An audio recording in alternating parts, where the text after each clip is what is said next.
హరివంశము శ్రీ గణపతి సచ్చిదానంద స్వామీజీ. ద్వాదశాదిత్యోత్పత్తి. అప్పుడు విశ్వకర్మ సూర్యుడిని భూమికి సమాంతరంగా గిర్రున తిరిగే ఒక చక్రం మీద కూర్చోబెట్టి మంచపు కోళ్లకు నగీషీలు చెక్కినట్లుగా సూర్యుని శరీరానికి చిత్రిక పట్టసాగాడు. అయితే విశ్వకర్మ సూర్యుడు తిరుగుతున్న చక్రం కింద ఒక యంత్రమయమైన వస్త్రం లాంటిది పరిచి సూర్యుడిలో నుంచి రాలిపడుతున్న వజ్రశిలల వంటి కాంతి ఖండాలను ఇటూ అటూ పోకుండా పోగు చేసే ఏర్పాటు చేశాడు. కొంతసేపటికి చిత్రిక పట్టడం పూర్తయింది. అప్పుడు విశ్వకర్మ ఔషధ మిశ్రితమైన గంధాలు తెచ్చి సూర్యుడికి ఒళ్ళంతా పూసి ఆయనకు శరీర బాధలు పోయేటట్లు చేశాడు. ఆ తర్వాత పూలమాలతోనూ నూతన సువర్ణ కిరీటంతోనూ సూర్యుణ్ణి అలంకరించాడు. సూర్యుడు తనలోంచి రాలిపడ్డ కాంతి ఖండాల వంక ఆసక్తిగా చూడసాగాడు.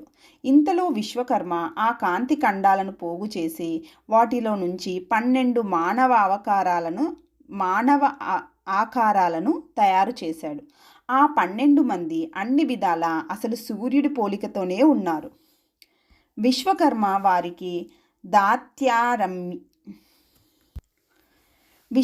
వారికి దాత, అర్యముడు, మిత్రుడు, వరుణుడు, అంశుడు, భగుడు, ఇంద్రుడు, వివస్వంతుడు, పూషుడు, పర్జన్యుడు, త్వష్ట, విష్ణువు అని పేర్లు పెట్టాడు. చివరివాడు విష్ణువు అందరికంటే అధిక తేజస్విగా ఉన్నాడు. తర్వాత విశ్వకర్మ సూర్యదేవుడికి నమస్కరించి, దేవా, ఈ ద్వాదశాదిత్యులు నీలో నుంచి పుట్టిన నీ స్వరూపాలు. వీరు నీకు పరివారంగా ఉంటారు అని విన్నవించాడు. సూర్యుడు సంతోషంగా ఆ 12 మందిని ఆదరించి తన చుట్టూ కూర్చోబెట్టుకున్నాడు. చిత్రిక పట్టేటప్పుడు సూర్యుడిలో నుంచి రాలిపడ్డ కాంతి ఖండాలు ఇంకా కొన్ని మిగిలిపోయి ఉన్నాయి. విశ్వకర్మ వాటిని జాగ్రత్తగా పోగు చేసి వాటితో ఒక బలిష్టమైన చక్రాయుధాన్ని తయారు చేశాడు. అలా చక్రం తయారవుతూ ఉండగానే విష్ణుమూర్తి అక్కడ ప్రత్యక్షమయ్యాడు. ఆయన భావాన్ని గ్రహించిన వివస్వంతుడు విశ్వకర్మ ఆ చక్రాన్ని విష్ణుమూర్తికి కానుకగా సమర్పించి నమస్కరించారు. అందమైన ఆ చక్రం సుదర్శన చక్రం అనే పేరుతో విష్ణుమూర్తి చేతికి అలంకారమై ఆ తర్వాత జరిగిన అనేక దేవ దానవ సంగ్రామాలలో అనేక మంది దానవులను సంహరించింది. ఈ విధంగా తనలో నుంచి రాలిపడిన కాంతి ఖండాలన్నీ సద్వినియోగం అయినందుకు, తన రూపం ప్రసన్నతరంగా మారినందుకు సూర్యదేవుడు చాలా సంతోషించి మామగారికి నమస్కరించాడు. అప్పుడు విశ్వకర్మ సూర్యుడికి మరోసారి నమస్కరించి, దేవా, ఇప్పుడు నువ్వు నీ భార్యను అనుగ్రహించు అని విన్నవించాడు.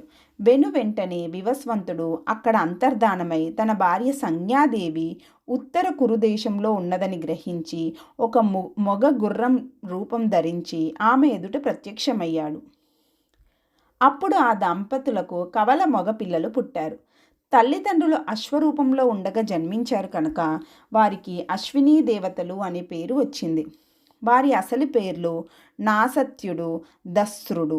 వీరే దేవతల వైద్యులు.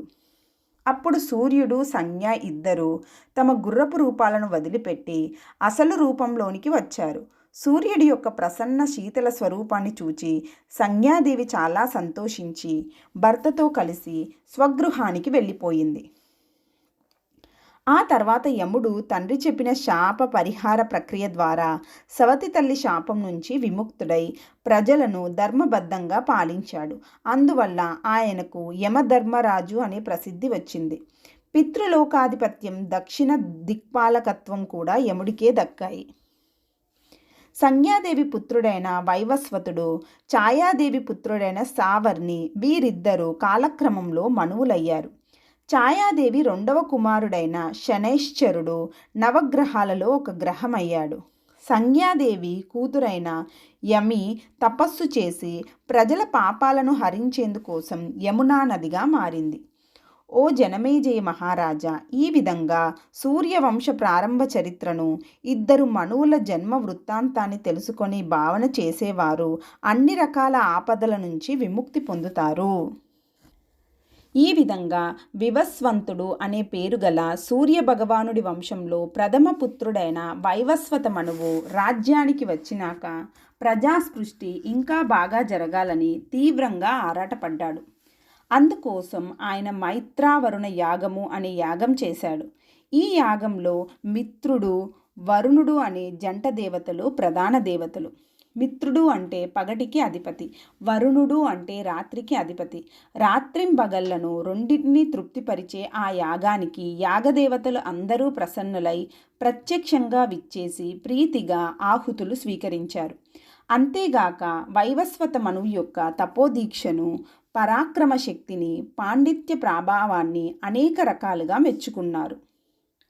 ఇలా యాగ ప్రక్రియ కొనసాగుతూ ఉండగా ఆ అగ్నిజ్వాలలో నుంచి ఒక అందమైన కన్య ఆవిర్భవించింది. ఆమె దివ్యమైన వస్త్రాలను, ఆభరణాలను ధరించి ఆకర్షణీయంగా ఉంది. ఆమెను చూడగానే వైవస్వత మనువుకి ఆమె యందు పుత్రీభావం కలిగింది. ఆమె పేరు ఇలా అని తోచింది. ఆయన ఆ కన్యకు సాదరంగా స్వాగతం పలుకుతూ, ఓ పుత్రి, ఓ ఇలా, ఇటు రా, నీకు స్వాగతం.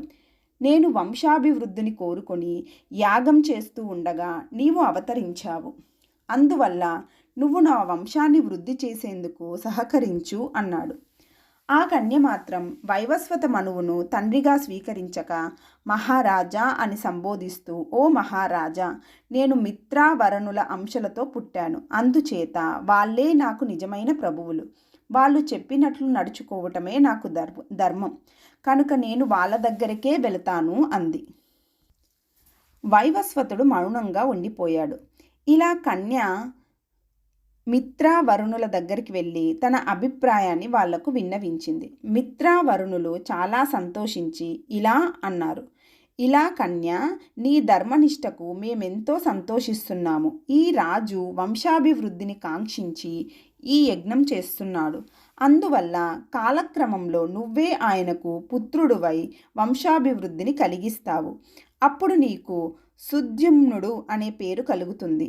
అందువల్ల నువ్వు మళ్ళీ వైవస్వత మనువు దగ్గరికే వెళ్ళు. ఆ వెళ్ళేటప్పుడు గ్రహమండల మార్గం ద్వారా వెళ్ళిన తర్వాత నీ తండ్రి అయిన వివస్వంతుడు ఏమి చెబితే అది చెయ్యి. ఇదే మాకు అభిమతం అని. మిత్రావరుణుల ఆజ్ఞ ప్రకారం ఇలా కన్య గ్రహమండల మార్గంలో సంచరిస్తూ భూలోకం వైపు ప్రయాణం చేసింది. దారిలో ఒక చోట చంద్రుడి యొక్క పుత్రుడైన బుధుడు ఆమెకు తారసపడ్డాడు. మిత్రావరుణుల సంకల్పం ఏమిటో గాని ఇలా బుధులకు పరురవుడు అనే పుత్రుడు పుట్టాడు. ఆ పుత్రుడు పుట్టిన తక్షణమే ఇలా కన్య యొక్క రూపం మారిపోయి పురుష రూపం వచ్చేసింది. ఈ పురుష రూపంలోనే ఇలా కన్య వైవస్వత మనువు దగ్గరకు చేరింది. ఈ పురుషుణ్ణి చూడంగానే వైవస్వత మనువు సుద్యుమ్న అని పిలిచి స్వాగతం పలికాడు. సుద్యుమ్నుడు వైవస్వత మనువు యొక్క పుత్రుడిగా త్రిలోక ప్రసిద్ధిని పొందాడు. కాలక్రమంలో ఈ సుద్యుమ్నుడికి ఉత్కలుడు, గయుడు, వినాతాశ్వుడు అనే పుత్రులు జన్మించారు. ఆ తర్వాత సుద్యుమ్నుడు తన రాజ్యాన్ని 3 భాగాలు చేసి ఉత్కలుడికి ఉత్కల దేశాన్ని, వినాతాశ్వుడికి పడమర దిక్కు రాజ్యాన్ని, గయుడికి తూర్పు దిక్కు రాజ్యాన్ని విభజించి ఇచ్చాడు. గయుడు పరిపాలించిన పట్టణానికే గయా అనే పేరు వచ్చింది. వైవస్వత మనువుకి ఈ వంశాభివృద్ధితో తృప్తి కలగలేదు. ఆయన మరొక 10 మంది పుత్రులకు జన్మ ఇచ్చాడు. వీరిలో పెద్దవాడే ఇక్ష్వాకుడు. ఇతడు మత్స్య దేశానికి రాజయ్యాడు. సుద్యుమ్నుడికి కన్యా స్వభావం కొంత మిగిలిపోయి ఉండటం వల్ల అతనికి రాజ్యభాగం రాలేదు. కానీ వశిష్ఠ మహర్షి సలహా మేరకు అతడు ప్రతిష్టానపురానికి పరిమితమైపోయాడు. సుద్యుమ్నుడు తనకు వార్ధక్యం వచ్చినాక ఈ పురాన్ని తన మరో కొడుకైన పురూరవుడికి ఇచ్చాడు. సుద్యుమ్నుడి కొడుకైన ఉత్కలుడికి 3 కొడుకులు పుట్టారు. దృష్టకుడు, అంబరీషుడు, దండుడు అనేవి వాళ్ళ పేర్లు. వీరిలో దండుడు అనేవాడి వల్లే పరమ పవిత్రమైన దండకారణ్యం ఏర్పడింది. ఈ వంశంలోనే అనార్తుడనే రాజుకి సుకన్య అనే కూతురు పుట్టింది. ఆ తరువాతి కాలంలో ఈమె చవన మహర్షికి భార్య అయి త్రిలోక ప్రసిద్ధి పొందింది. బలరామ వివాహము. ఈ అనర్తుడి కొడుకే రేవుడు. ఇతడు బ్రహ్మలోకం దాకా సశరీరంగా ప్రయాణం చేయగల మహా తపశ్శాలి. ఇతనికి కకుద్మి లేక రైవతుడు అనే కొడుకు పుట్టాడు. లోక ప్రసిద్ధమైన ద్వారకా పట్టణాన్ని నిర్మించింది ఇతనే. ఒకసారి ఈ రైవతుడు తన కూతురైన రేవతిని వెంటబెట్టుకొని సరాసరి బ్రహ్మలోకానికి వెళ్ళాడు. వీళ్ళు వెళ్ళేటప్పటికీ అక్కడ ఒక సంగీత కచేరీ జరుగుతుంది. ఆ సంగీతం వింటూ తండ్రి కూతుళ్ళిద్దరూ అక్కడ ఒక ముహూర్త కాలం ఉన్నారు. వాళ్ళు తిరిగి తమ స్వరాజ్యానికి వచ్చేసరికి యుగాలే మారిపోయాయి. ద్వారకా నగర రూపురేఖలు ఊహించడానికి వీలు లేనంతగా మారిపోయాయి. ఆ నగరపు అందానికి తండ్రి కూతుళ్ళిద్దరూ సంతోషించారు. కానీ అక్కడ రాజ్య వ్యవస్థ అంతా మారిపోయినట్లు కనిపిస్తుంది. ఏమైందా అని విచారించగా తండ్రి కూతుళ్లకు కొన్ని కొత్త విషయాలు తెలిసాయి. తాము బ్రహ్మలోకంలో ఉన్నది ఒక్క ముహూర్తమే, అనగా 24 నిమిషాలు. అయినా భూలోకపు లెక్కల్లో అది ఇంచుమించు 3 యుగాలయ్యింది. ఇప్పుడు భూలోకంలో ద్వాపర యుగం చివరి భాగానికి వచ్చింది. బ్రహ్మలోకంలో ఆకలి దప్పులు, ముసలితనము, మరణము అనేవి లేవు కనుక తమ శరీరాలకు ఏమీ మార్పు రాలేదు. ప్రస్తుతం ద్వారకా నగరంలో వృష్ణి వంశం వారు రాజ్యం చేస్తున్నారు. శ్రీ మహావిష్ణువు శ్రీకృష్ణుడిగాను, ఆదిశేషుడు బలరాముడిగాను ఈ వంశంలోనే అవతరించి రాజపుత్రులుగా ద్వారకా నగరంలోనే నివాసం చేస్తున్నారు అని. ఇలాంటి వివరాలు అనేకం సేకరించినాక రైవతుడు పుత్రికా సమేతంగా భూమి మీదికి దిగి ద్వారకా నగరాధిపతిగా ఉన్న వసుదేవుడిని కలుసుకొని తనను తనే పరిచయం చేసుకొని తన కుమార్తెను రేవతిని బలరాముడికి ఇచ్చి వివాహం చేశాడు. ఆ వివాహం కాగానే రైవతుడు తపస్సు కోసమై మేరు పర్వతానికి వెళ్ళిపోయాడు. కృతయుగం ప్రారంభం నాటి రేవతి, ద్వాపర యుగాంతం నాటి బలరాముడు భార్యాభర్తలై సంతోషంగా జీవించారు. శశాద చరిత్ర. మనం వైవస్వత మనువు యొక్క పుత్రుల పరంపరను గురించి చెప్పుకుంటూ రేవుడి పుత్రుడైన కుకుద్మి దాకా వచ్చి అతనితో పాటు ద్వాపర యుగం చివరి దాకా వచ్చేశాం. కానీ అతని వంశం అలా యుగాల నుంచి యుగాలకు దూకలేదు. కుకుద్బి తపోబలంతో పుత్రికా సమేతంగా బ్రహ్మలోకానికి వెళ్ళే సమయానికి అతనికి 100 మంది సోదరులుండేవారు. వాళ్ళంతా రాజ్యపాలనలో కుకుద్బికి సహాయం చేస్తూ ఉండేవాళ్ళు.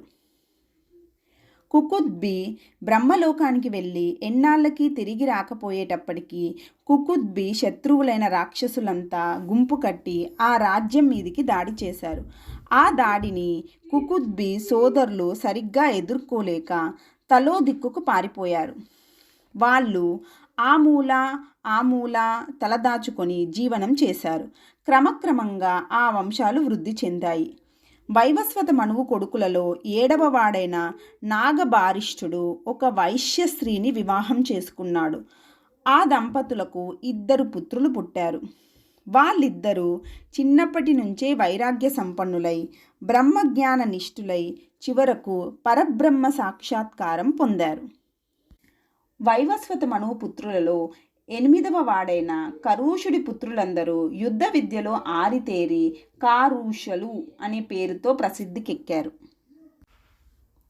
వైవస్వత మనువు పుత్రులలో 9వ వాడైన పృషద్రుడు ఒక గురువుగారి దగ్గర విద్యాభ్యాసం చేస్తూ ఆయన గోవును చంపేశాడు. దానికి ఆగ్రహించిన ఆ గురువు నువ్వు శుద్రుడు కమ్మని శపించాడు.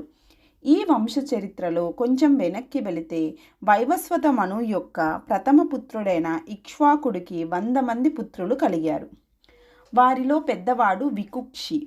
ఇతనికి చాలా పెద్ద బొజ్జ ఉండడం వల్ల వికుక్షి అనే పేరు వచ్చింది. ఆ బొజ్జ వల్లే అతను యుద్ధ విద్యలు నేర్చుకోలేకపోయాడు. అందుకే యుద్ధ ప్రమాదాలు ఎక్కువగా లేని అయోధ్య నగరాన్ని ఇతనికి ఇచ్చారు. ఈ వికుక్షికి 50 మంది పుత్రులు. వీరిలో పెద్దవాని పేరు శకుని. వీళ్ళు రాజ్యపాలన సమర్థులై కొంచెం రాజ్య విస్తరణ కూడా చేశారు. వైవస్వత మనువు పుత్రుడైన ఇక్ష్వాకుడు ఒకప్పుడు అష్టాకాశ్రాద్ధము అనబడే ఒక శ్రాద్ధాన్ని చేయదలుచుకొని వికుక్షిని పిలిచి అడవికి వెళ్ళి వేటాడి పవిత్రమైన మాంసం కొంత తీసుకురమ్మని పంపాడు. ఆ యుగాలలో క్షత్రియులు మాంసంతో శ్రాద్ధం చేసేవారు, కానీ దానికి చాలా నియమాలు ఉండేవి. ఏ జంతువులు మాంసాలు పనికి వస్తాయి, ఏవి పనికిరావు, వేటాడేవాడు ఏ నియమాలు పాటించాలి ఇత్యాదిగా చాలా ధర్మ సూక్ష్మాలు ఉండేవి. అవన్నీ జాగ్రత్తగా పాటించమని ఇక్ష్వాకువు యొక్క అభిప్రాయం. అయినా ఇక్ష్వాకు పుత్రుడు జీహ్వ ప్రలోభానికి లోనై తను వేటాడిన జంతువులలో ఒక కుందేలును తినేశాడు. ఈ వార్త ఇతని సోదరుల ద్వారా ఇక్ష్వాకువుకి చేరింది. ఆ సమయానికి కులగురువైన వశిష్ఠ మహర్షి అక్కడే ఉన్నాడు. ఆయన ఈ మాట వింటూనే కోపగించి ఇలా అన్నాడు: అవసరానికి మించి జంతువులను వేటాడటమే తప్పు. అందులోనూ పితృదేవతల కోసం వేటాడిన సందర్భంలో జీహ్వ చాపల్యానికి లోను కావడం మరింత తప్పు. అలా లోనై కుందేలును తిన్నాడు కనుక ఈ పిల్లవాడికి అసలు పేరు పోయి శశాదుడు అనే పేరే స్థిరపడిపోతుంది.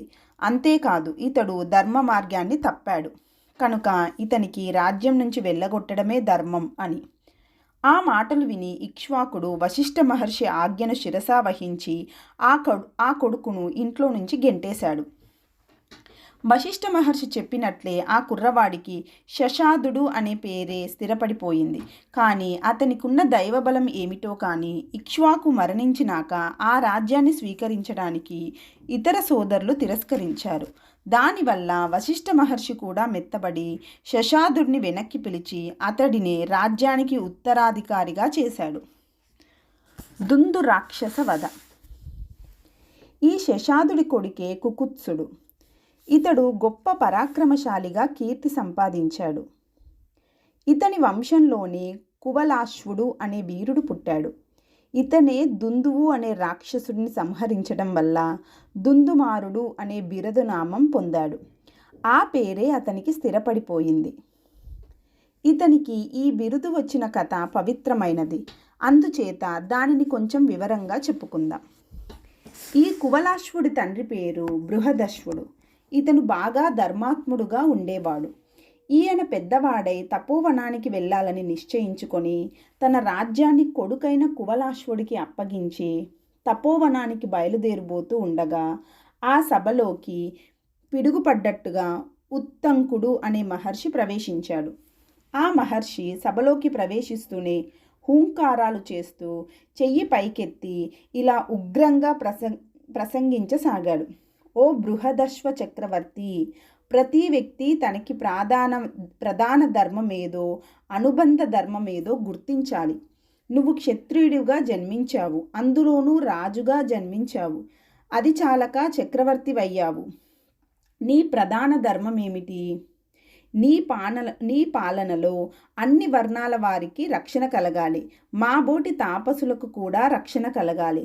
అలా నీవు రక్షించలేకపోతే నువ్వు తపోవనాలకు పోయినా నీకు తపస్సు అందదు. మేము సముద్ర తీరవాసులం, అక్కడ ప్రశాంతంగా తపస్సు చేసుకుంటూ ఉంటాము. మీ పెద్దలందరూ మమ్మల్ని వంశపరంపరంగా రక్షిస్తూనే ఉన్నారు. కానీ ఇటీవల కాలంలో దుందువు అనే రాక్షసుడు ఒకడు మా ప్రాంతంలో చేరి ఇసుకలో గుంట తీసుకుని దానిలో తనకు తానే పాతిపెట్టుకొని లోకనాశనం కోసం తమోగుణమైన తపస్సు మొదలుపెట్టాడు. అప్పటి నుంచి మా ప్రాంతంలో ప్రశాంతత లేకుండా పోయింది. ప్రకృతి చాలా వికృతంగా ప్రవర్తిస్తుంది. ఇది చాలక ఆ దుందు రాక్షసుడు ఊపిరి బిగబట్టి కుంభకం పట్టి 6 నెలలకో సంవత్సరానికో ఒకసారి ఆ గాలిని వదులుతూ ఉంటాడు. అలా వాడు గాలిని వదిలినప్పుడల్లా మా ప్రాంతంలో ఇసుక తుఫాను చెలరేగినట్లు అవుతుంది. భూమి వారం రోజుల పాటు కంపిస్తుంది. సముద్రం పొంగుతుంది. మా ఆశ్రమాలన్నీ పేకమేడలై కూలిపోతాయి. ఇది చాలక వాడి దారుణ తపఃప్రభావం వల్ల అప్పుడప్పుడు పొగలు, నిప్పురవ్వలు ఎగసిపడుతూ ఉంటాయి. ఈ పరిస్థితి గమనించి నీ గూఢాచారులు ఎవరైనా నీకు వార్త చెబుతారేమో, నువ్వు వచ్చి రక్షిస్తావేమో అని మేమంతా ఎన్నో ఏళ్లుగా ఎదురు చూస్తున్నాము. మా ఆశ నిరాశ అయింది. చివరికి ఇలా లాభం లేదని నేను విష్ణుమూర్తి గురించి తపస్సు చేశాను. ఆ స్వామి ప్రత్యక్షమై ప్రసన్నుడై, మహర్షి, ఇంత మాత్రం దానికోసం అంత బాధపడతావెందుకు? నీకు తోచిన క్షత్రియుణ్ణి ఆశ్రయించు. అతడు ఈ రాక్షసుని సంహరించడానికి ముందుకు వస్తే ఆ రాజులో నా అంశను ప్రవేశపెడతాను. నీ తపస్సు వల్ల ఆ రాజు కీర్తి వృద్ధిని వంశవృద్ధిని కూడా పొందుతాడు అని వరం ఇచ్చి అంతర్ధానం అయ్యాడు. బృహదశ్వ, ఆ కీర్తి వృద్ధి వంశవృద్ధి మరెవరికి ఎందుకు దక్కాలి? అవి మా రాజుకే దక్కాలి అనే ప్రేమతో నేను నీ దగ్గరికి వచ్చాను. ఈ తపోవనాలు చేయలేని గొప్ప మేలును నేను నీకు కలిగిస్తాను. మహావిష్ణువు యొక్క అంశ నీలో ప్రవేశిస్తుంది కనుక నాతో వచ్చి రాక్షస సంహారం చెయ్యి. ఇదే నీకు పరమధర్మం, ఇదే నీకు పరమ తపస్సు అని. బృహదశ్వుడు ఈ సుదీర్ఘ ప్రసంగాన్ని విని మహర్షికి సభకు నమస్కరించి ఇలా విన్నవించాడు. ఓ మహర్షి, నీకు వందనం. నీ తపశ్శక్తికి వందనం, నీ కరుణా దృష్టికి వందనం. కానీ నేను మంత్రపూర్వకంగా ఇప్పుడే ప్రతిజ్ఞ చేశాను. ఆడిన మాట తప్పలేను. కానీ నీ రక్షణ కూడా నా కర్తవ్యమే. దానికి నా కుమారుడు ఈ కువలాశ్వుడు సమర్థుడే. ఇతను నీతో వస్తాడు, నీ కోసం యుద్ధం చేస్తాడు. నీ వరాలు ఇతనికే అందుగాక, మహావిష్ణు వంశ ఇతనికే చెందుగాక అని.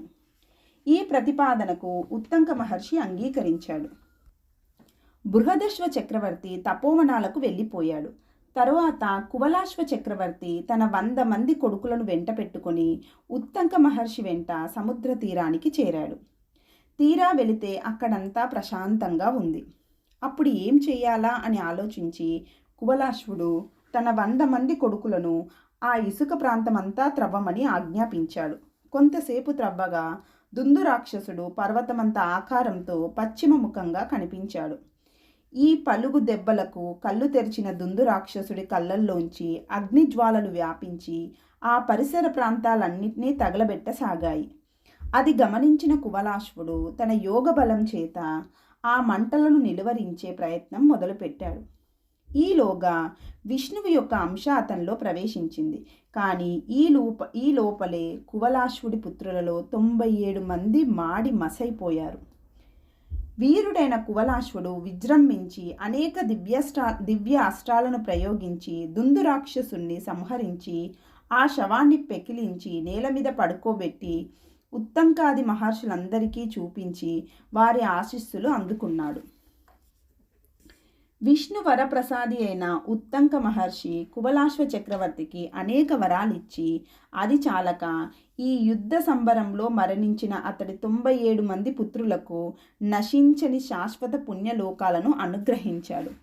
అలా దుందురాక్షసుని సంహరించటం వల్ల కువలాశ్వుడికి దుందుమారుడు అనే పేరు బిరుదనామం కలిగి అదే స్థిరపడిపోయింది. బహుదా నది. కువలాశ్వుడి కొడుకులలో 3 మిగిలారని చెప్పుకున్నాం కదా. వాళ్ళల్లో పెద్దవాడి పేరు దృఢాశ్వుడు. ఇతని వంశంలో 4వ తరం వాడు ప్రసేనజిత్తు. ఇతని భార్య పేరు గౌరి. 4వ తరం వాడు ప్రసేనజిత్తు. ఇతని భార్య పేరు గౌరి. ఆమె పతివ్రతే గాని ఒకానొక సందర్భంలో భర్త శాపానికి గురై ఒక నదిగా మారింది. ఆ తరువాతి కాలంలో ఆ నది దగ్గర ఒక విచిత్రం జరిగింది. శంఖలిఖితులు అనే సోదర మహర్షులు ధర్మశాస్త్రకర్తలుగా ప్రసిద్ధి పొందారు. తమ్ముడైన లిఖితుడు అన్నగారి అనుమతి లేకుండా ఆయన తోటలోని మామిడి పండును కోసినందువల్ల ఆయనకి చోరత్వ దోషం పట్టింది. దానికి ప్రక్షాళనగా ఆ దేశపు రాజు లిఖిత మహర్షి యొక్క చేతులు నరికించాడు. వెంటనే అన్నయ్య అయిన శంఖ మహర్షి తన తమ్ముని పక్కనే ఉన్న ఈ క్రొత్త నదిలో స్నానం చెయ్యమన్నాడు. ఆయన స్నానం చెయ్యగానే నదిలో ఉన్న పుణ్యబలం వల్ల లిఖిత మహర్షి యొక్క 2 బాహువులు మళ్ళీ మొలిచాయి. ఆ నది వల్ల బాహువులు మళ్ళీ మొలిచాయి గనుక అప్పటి నుంచి ఆ నదికి బహుదా నది అనే పేరు వచ్చింది. త్రిశంకు చరిత్ర. ఇతనికి 6వ తరం వాడు త్రయ్యారునుడు అనే రాజు. ఇతనికి లేక ఒక కొడుకు పుట్టాడు. ఆ కొడుకుకి సత్యవ్రతుడు అని ముద్దుగా పేరు పెట్టుకున్నాడు. కానీ ఆ పుత్రుల్లో సత్యగుణం అనేది నేతి బీరకాయలోని నేయిలాగానే అయిపోయింది. సత్యవ్రతుడికి యవ్వనం ముదురుతున్నా కొద్దీ అతని ఆగడాలు మితిమీరాయి. చివరకు ఒక వివాహిత మహిళను బలాత్కారంగా ఇంటికి తీసుకొచ్చాడు. అతను ఆ పని చేస్తూ ఉండగా ఊరులోని పెద్దలు కొందరు అడ్డం పడి ఈమె వేద మంత్రపూర్వకంగా వివాహితురాలు, ఈ వివాహాన్ని భగ్నం చేస్తే నువ్వు వేద మంత్రాలను అతిక్రమించిన వాడివి అవుతావు అని హితువు పలికారు. వయసు పొంగులో ఉన్న సత్యవ్రతుడు వేదవాక్యాల కన్నా నా మనస్సాక్షే నాకు ప్రమాణం, నా మనసు ఈమెను ఇష్టపడుతుంది కనుక ఇదే ధర్మం అంటూ ఆమెను తన ఇంటికి తీసుకుపోయాడు. ఆ సత్యయుగంలో ఇలాంటి వేద నింద వాక్యాలను ఊరివారు ఎవరూ కని విని ఎరుగరు. కొండల వంటి పుణ్యాలు ఉన్నా సరే అవన్నీ ఒకే ఒక వేద నింద వాక్యం చేత మాడి మసైపోతాయని ఆ యుగంలో అందరికీ తెలుసు. సాక్షాత్తుగా రాజపుత్రుడై ఉండి త్వరలో రాజు కావలసిన వాడు పరభార్య అపహరణం, వేదనింద వంటి మహాఘోర పాపాలు చేసేసరికి ఊరివారు దిమ్మెరపోయి తేరుకొని సరాసరి రాజు దగ్గరికి వెళ్ళి రాజపుత్రుడి మీదే నేరారోపణ చేశారు. రాజసభలో సత్యవ్రతుడి మీద విచారణ మొదలైంది. సత్యవ్రతుడు ఏ జంకు లేకుండా తను చేసింది ఒప్పు అన్నాడు. ఆ సభలో ఉన్న కులగురువు వశిష్ఠ మహర్షి కూడా శిష్యుడు చేసిన పనిని సిగ్గుతో తలవంచుకున్నాడు. తండ్రి త్రయ్యారునుడు మాత్రం అగ్గి మీద గుగ్గిలమై, చీచీ, సూర్యవంశంలోనే చెడ పుట్టావురా, నువ్వు నా కొడుకు అని చెప్పుకోవడమే సిగ్గుచేటు, ఇక నిన్ను ఈ ఇల్లు భరించలేదు, తక్షణమే ఇంటిలో నుంచి వెళ్ళిపో, అసలు ఊర్లోంచే పో అని శాసించాడు. తనంటే ప్రాణమిచ్చే కన్న తండ్రి ఉన్నట్టుండి ఇలా ఉగ్రుడైపోతాడని సత్యవ్రతుడు ఊహించలేదు. అతడు దిగ్భ్రాంతి చెంది ఉన్నట్టుండి మీరిలా అంటే నేను ఎక్కడికి పోయేది, ఎక్కడ ఉండేది అని కోపంగా డబాయించాడు. దానికి తండ్రి మరింత ఉగ్రుడై ఊరే లేని చోట పచ్చి మాంసం పీక్కు తిని కటిక బోయవాళ్ళు ఉండే చోట ఉండి వాళ్ళలోనే కలిసిపోరా అని గర్జించాడు. ఆ సభలో ఉన్న వశిష్ఠ మహర్షి ఈ పరిణామ పరంపరకు బాధపడుతూ ఈ కుర్రవాడు ఒక 12 ఏళ్ళు వనవాస శిక్షను అనుభవిస్తే ఆ తరువాత వీడి చేత ప్రాయశ్చిత్త హోమాలు చేయించి మళ్ళీ రాజ్యంలోకి తీసుకురావచ్చులే, ప్రస్తుతానికి నేను మౌనంగా ఉండడమే మంచిది అని భావించి మౌనంగా ఉండిపోయాడు. గురువైన వశిష్ఠుడు ఏదో రకంగా ఆదుకుంటాడేమో అనే ఆశతో ఉన్న సత్యవ్రతుడికి ఇక్కడ కూడా నిరాశే ఎదురైంది. అందుచేత అతనికి వశిష్ఠ మహర్షి మీద కూడా బాగా కోపం వచ్చింది. అయినా చేయగలిగిందేమీ లేక రాజాజ్ఞకు కట్టుబడి కీకారణ్యాల్లోకి వెళ్ళిపోయి పచ్చి మాంసమే తింటూ జీవనం గడపసాగాడు. తండ్రి త్రయ్యారణుడు కొడుకు చేసిన పాపానికి ప్రాయశ్చిత్తం ఏమీ చేసుకోవాలా అని ఆలోచిస్తూ ఉండగానే ఆ రాజ్యంలో వర్షాలు లేక కరువు మొదలైంది. అది గమనించిన ఆ రాజు రాజ్యభారాన్ని వశిష్ఠాది మంత్రివర్గం పైన మోపి ప్రాయశ్చిత్త రూపమైన తపస్సు చేసుకునేందుకోసం తపోవనాలకు వెళ్ళిపోయాడు. అక్కడ 12 ఏళ్ళు తపస్సు చేశాడు. అప్పటికీ రాజ్యానికి అంటుకున్న పాపం తొలగి సకాల వర్షాలు ప్రారంభమయ్యాయి. అప్పుడు ఆ రాజు మళ్ళీ తన రాజ్యానికి తిరిగి వచ్చి సింహాసనంలో కూర్చున్నాడు. ఈ వర్షాభావ ప్రభావం అడవుల మీద, అడవులలోని జంతువుల మీద కూడా బాగా పడింది. దాని ప్రభావం వల్ల ఆటవిక జీవనం చేస్తూ ఉన్న సత్యవ్రతుడికి పచ్చి మాంసం దొరకడం కూడా కష్టమైపోయింది. ఇదిలా జరుగుతూ ఉండగా విశ్వామిత్ర మహర్షి భార్య సమేతుడై అరణ్యవాసం చేస్తూ సుదీర్ఘ తపోదీక్ష మొదలుపెట్టాడు. మొదలుపెట్టిన కొన్ని రోజులకే వర్షాభావం వచ్చింది. దాంతో పట్టుదల కలిగిన విశ్వామిత్ర మహర్షి భార్యా పిల్లలను కూడా వదిలేసి మరింత దూరంగా ఉండే అరణ్యాల్లోకి వెళ్ళి నీటి చుక్క కూడా దొరకని ప్రదేశం చూసుకొని అక్కడ ఘోర తపస్సు మొదలుపెట్టాడు. విశ్వామిత్రుడి భార్యా పిల్లలు నీటి కోసం అల్లల్లాడుతూ ఒక అడవి నుంచి మరో అడవికి మకాం మార్చుకుంటూ తిరగడంలో దైవయోగం వల్ల వాళ్ళు సత్యవ్రతుడు ఉంటున్న అటవీ ప్రాంతానికి వచ్చారు. అక్కడికి వచ్చేసరికి ఎలా జీవించాలి అనే ప్రశ్న వచ్చింది. అందువల్ల విశ్వామిత్ర మహర్షి యొక్క భార్య తన 2వ కొడుకు మెడను ఒక తాడుకు కట్టి, నాకు 100 గోవులిచ్చిన వారికి ఈ పుత్రుణ్ణి అమ్మి వేస్తాను అని వేలంపాటలాగా అరవటం మొదలుపెట్టింది. ఆ అరుపులు సత్యవ్రతుడి చెవిన పడ్డాయి. ఈవిడ ఎవరా అని విచారించాడు. ఆవిడ విశ్వామిత్ర మహర్షి భార్య అని తెలిసింది. విశ్వామిత్రుడు అంటే వశిష్ఠుడికి శత్రువు అని సత్యవ్రతుడికి తెలుసు. అందువల్ల సత్యవ్రతుడు ఉన్నట్టుండి విశ్వామిత్రుడి భార్య మీద కరుణ పొంగుకు వచ్చింది. అందువల్ల అతను ఆమె దగ్గరకు వెళ్ళి, అమ్మ, నువ్వు మహర్షి పత్నివి, నిన్ను నీ పిల్లల్ని పోషించే బాధ్యత నాది, నువ్వు మాత్రం ఇలా పిల్లల్ని అమ్ముకోకు అని నచ్చచెప్పాడు. ఆమె కూడా సరే అని అంగీకరించింది. మెడకు త్రాడు కట్టబడ్డ ఆ కుర్రవాడికి గాలవుడు అనే పేరు వచ్చింది.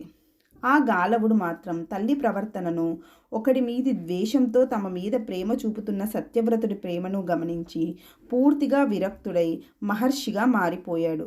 ఇతనే కాలక్రమంలో గాలవ మహర్షిగా ప్రసిద్ధి చెందాడు. సత్యవ్రతుడు అన్న మాట ప్రకారం విశ్వామిత్ర కుటుంబాన్ని పోషించడం కోసం అష్ట కష్టాలు పడడం మొదలుపెట్టాడు. పచ్చి మాంసమే దొరకడం కష్టంగా ఉండే ఆ కరువు రోజుల్లో అడవుల్లో ఎక్కడెక్కడో తిరిగి జంతువులను చంపి మాంసం తెచ్చి దాన్ని ఆకులలో మూటగట్టి ఎత్తైన చెట్ల మీద చిటారు కొమ్మలలో జాగ్రత్తగా దాచి రోజుకు కొంచెం ఆహారం తెచ్చి విశ్వామిత్ర కుటుంబానికి అందిస్తూ ఉండేవాడు. తను కూడా కొంచెం తినేవాడు. ఇదిలా జరుగుతుండగా ఒక రోజున వశిష్ఠ మహర్షి యొక్క హోమధేనువు గడ్డి కోసం వెతుక్కుంటూ సత్యవ్రతుడు ఉండే ప్రాంతాలకు వచ్చింది. దానిని చూస్తూనే ఇది గురువుగారి గోవు అని సత్యవ్రతుడు గుర్తించాడు. అతని హృదయంలోని గురుద్వేష జ్వాలలు ఒక్కసారిగా బగ్గుమన్నాయి. అతను వెనక ముందు చూడకుండా ఆ గోవును చంపి ఆ గోమాంసాన్ని తను తిని విశ్వామిత్రుడి కుటుంబానికి కూడా పెట్టాడు. త్వరలోనే ఈ వార్త వశిష్ఠ మహర్షికి తెలిసింది. అది ఆయనకు దేవతలు ఇచ్చిన గోవు. ఆ గోవంటే ఆయనకు ప్రాణం. తన సొంత శిష్యుడే తన మీద పగతో నోరు వాయి లేని గోవును చంపేసరికి ఆ దుఃఖాన్ని తట్టుకోలేక ఆయన ఇలా శపించాడు.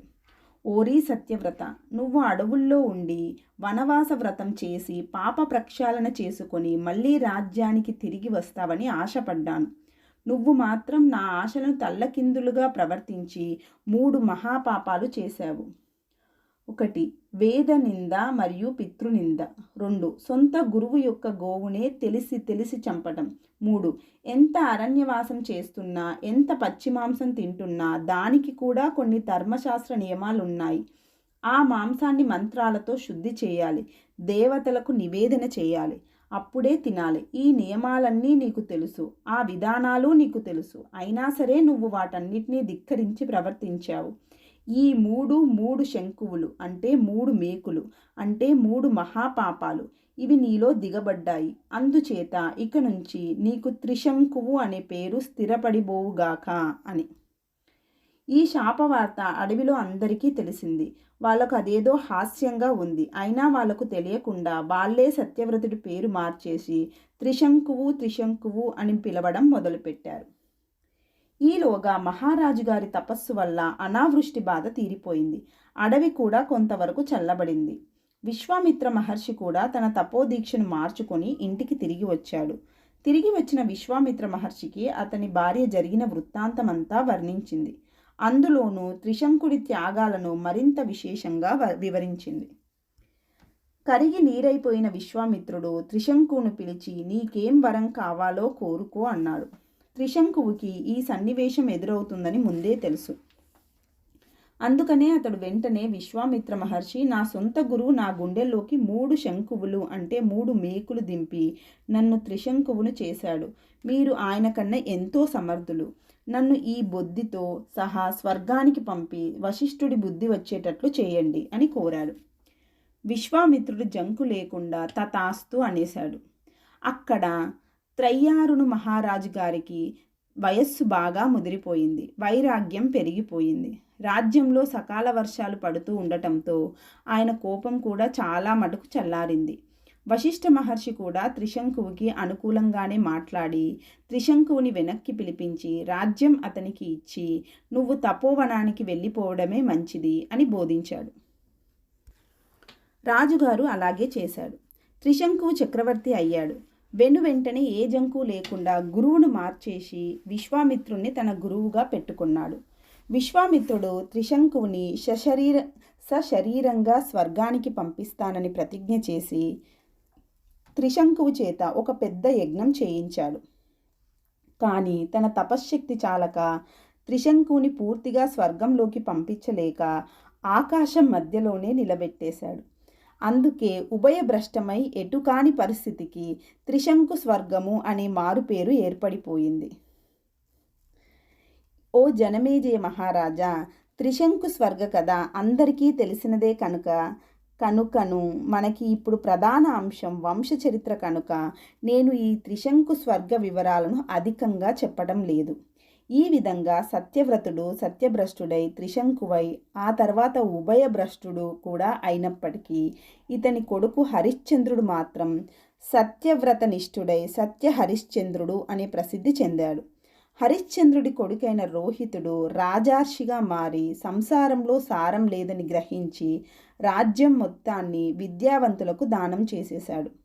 రోహితుడికి 7వ తరం వాడు బాహువు అనే చక్రవర్తి. ఇతడు ఇంద్రియలోలుడై వ్యసనపరుడై రాజ్యపాలన విషయంలో అశ్రద్ధ చేశాడు. ఇతనికి 2 భార్యలు. చాలా కాలం వరకు ఇతనికి సంతానం కలగలేదు. వార్ధక్యం దగ్గర పడుతుండగా పెద్ద భార్య గర్భవతి అయ్యింది. దానికి అసూయపడిన 2వ భార్య తన సవతికి గర్భస్రావం అయ్యేలాగా విషం పెట్టింది. ఈలోగా రాజు యొక్క బలహీనతలను కనిపెట్టిన మ్లేచ్ఛరాజులంతా ఒక్కటై నగరం మీదికి దాడి చేశారు. గతిలేని పరిస్థితులలో బాహు చక్రవర్తి సొరంగ మార్గాన అడవిలోకి పారిపోయారు. ఆ సంకట పరిస్థితులలో గర్భవతి అయిన పెద్ద భార్య నీడలాగా భర్త వెంట అడవుల్లోకి నడిచింది. అలవాటు లేని ఆటవిక జీవనంలో ఆ భార్యాభర్తలిద్దరూ నానా కష్టాలు పడ్డారు. ఆ రాణికి గర్భభారంతో పాటు విషభారం కూడా ఉండటం వల్ల చాలా బాధపడుతూ ఉండేది.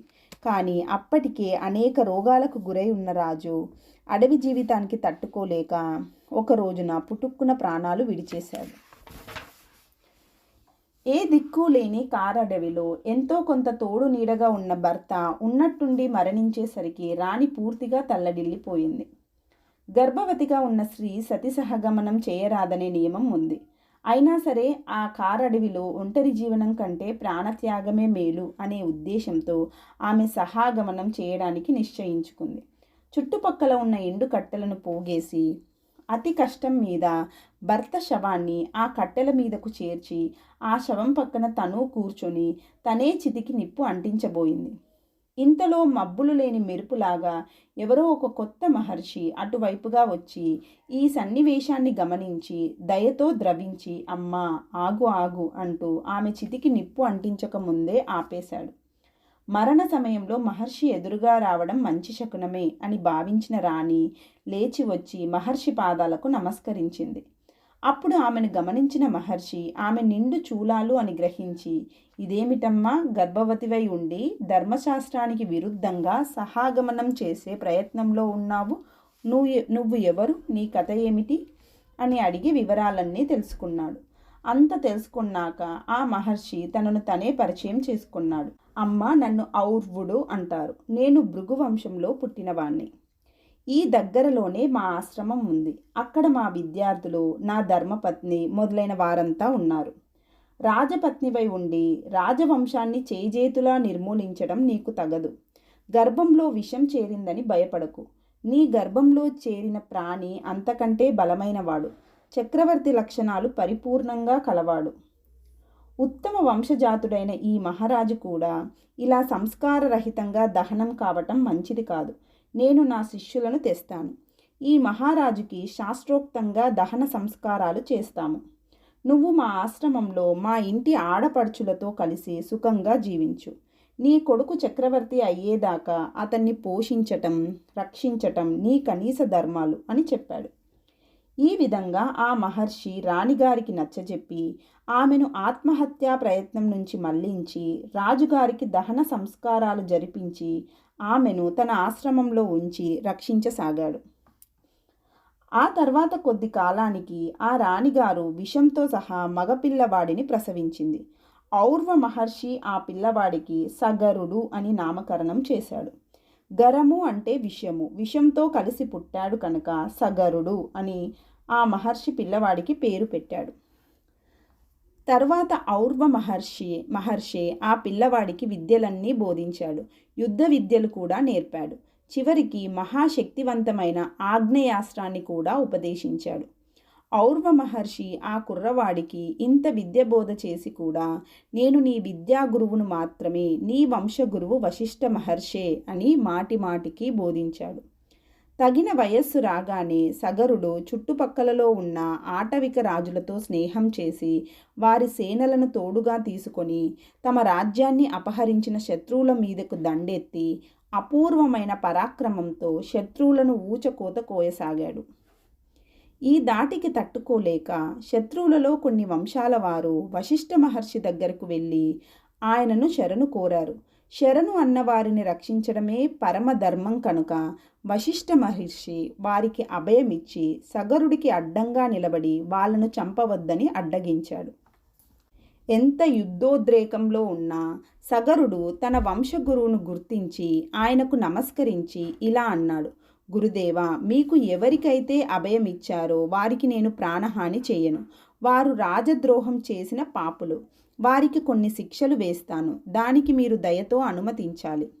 ఈ శతక వంశీయులకు సగం శిరస్సు గొరిగిస్తాను. వీళ్ళు అలాగే జీవించాలి. యవనులు, కాంబోజులు అనే వారికి పూర్తిగా గుండు గొరిగిస్తాను. పారదులు అనే వారికి మీసాలు తప్ప వేరే జుట్టు ఉండరాదు. వీరందరూ ఇలాగే జీవించాలి. వీరెవరికీ వేదోచ్చరణ అధికారం ఉండరాదు. వీళ్ళంతా వేదబాహ్యులుగానే జీవించాలి అని. వశిష్ఠ మహర్షి సగరుణ్ణి మెచ్చుకొని, నాయన, యుద్ధోన్మాదంలో ఉండి కూడా ఇంత నిగ్రహంతో వ్యవహరించటం ఎంతో అరుదైన విషయం. నీ నిర్ణయాలన్నీ ధర్మశాస్త్ర సమ్మతాలే. నీ నియమాలకు వీరందరూ కట్టుబడి ఉండి నీకు దాసులై జీవిస్తారు అని అనుగ్రహించాడు. ఈ విజయ పరంపర వల్ల సగరుడు చక్రవర్తి అయ్యాడు.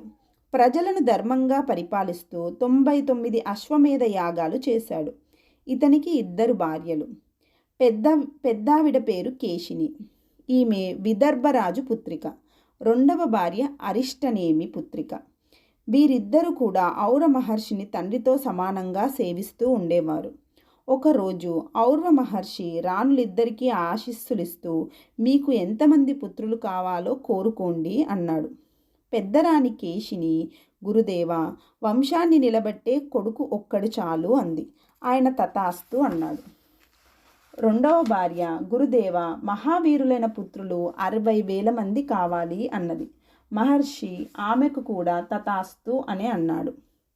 అప్పుడు కేశినీదేవికి అసమంజసుడు అనే కొడుకు పుట్టుకలిగాడు. ఇతనికే మరో పేరు పంచజనుడు.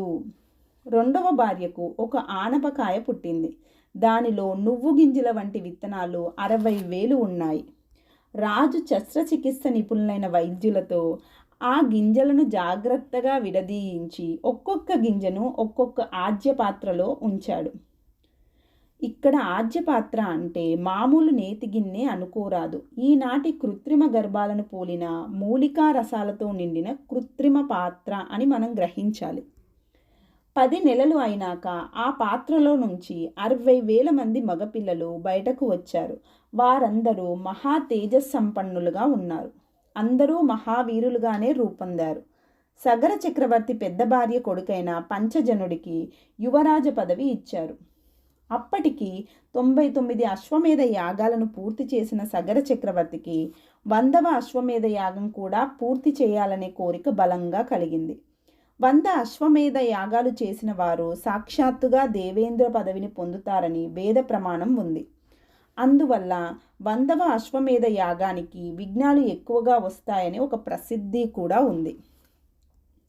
ఈ కారణం వల్ల 100వ అశ్వమేధ యాగానికి దీక్ష వహించిన సగర చక్రవర్తి పుత్ర పరివార సమేతుడై తానే స్వయంగా అశ్వరక్షణ కోసం బయలుదేరాడు. ఆగ్నేయ దిగంతంలో, సముద్ర తీరంలో, అడవుల్లో సంచరిస్తూ ఉండగా అశ్వం ఉన్నట్టుండి మాయమైపోయింది. అశ్వం ఉన్నట్టుండి ఎలా మాయమవుతుంది అని విచారించగా దేవేంద్రుడే స్వయంగా వచ్చి సైనికుల కన్నుగప్పి అశ్వాన్ని దొంగిలించి పాతాళ లోకంలో దాచిపెట్టాడని మహర్షి వర్గాల ద్వారా తెలిసింది. వెంటనే సగర చక్రవర్తి భూమిని పాతాళం దాకా తవ్వండని 60,000 మంది పుత్రులకు ఆజ్ఞ ఇచ్చాడు. వాళ్ళు తవ్వుకుంటూ పాతాళం దాకా పోయేసరికి అక్కడ కపిల మహర్షి యోగ సమాధిలో ఉండి కనిపించాడు. సగరపుత్రులు ఆయన సమాధికి భంగం చేశారు. దానితో ఆయన ఉగ్రుడై కళ్ళు తెరిచాడు. వెనువెంటనే ఆయన కళ్ళల్లో నుంచి అగ్నిజ్వాలలు వెలువడి సగరపుత్రులు అందరినీ భస్మం చేసేశాయి. సగరపుత్రులలో 4 మాత్రం ఈ మంటలలో భస్మం కాకుండా బతికి బయటపడ్డారు. వారే బర్హకేతువు, సుకేతువు, ధర్మరథుడు, పంచజనుడు అనేవారు. ఈ హఠాత్ పరిణామానికి తల్లడిల్లిపోయిన సగర చక్రవర్తి విష్ణుమూర్తి గురించి తీవ్రంగా ధ్యానం చేశాడు. విష్ణుదేవుడు త్వరలోనే ప్రత్యక్షమై ఇలా వరాలిచ్చాడు. సగర, బాధపడకు, నీ వంశం నశించదు. అక్కడ కపిల మహర్షిగా ఉన్నది నేనే. నీ కొడుకులు కొంచెం తొందరపడ్డారు, ఫలితంగా భస్మమైపోయారు. అయినా వారికి నరకం రాదు. కొద్ది కాలంలో నీ వంశం వాళ్ళే కృషి చేసి వాళ్లకు స్వర్గలోకాన్ని కలిగిస్తారు. సముద్రుడు నీ పుత్రుడు తీసిన గుంటల వల్ల బాగా విస్తారాన్ని పొందాడు. అందువల్ల అతడు నిన్ను తండ్రిగా స్వీకరిస్తాడు. సగరుడి పుత్రుడు కనుక సాగరుడు అనే కొత్త పేరు సముద్రుడికి కలుగుతుంది. నీకు గొప్ప కీర్తి కలుగుతుంది అని.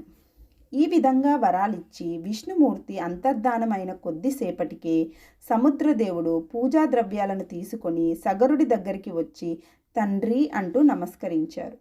ఎన్ని నష్టాలు జరిగినా చివరికి యాగాశ్వం మాత్రం దొరికింది. సగరుడు తన 100వ అశ్వమేధ యాగాన్ని నిర్విఘ్నంగా పూర్తి చేశాడు.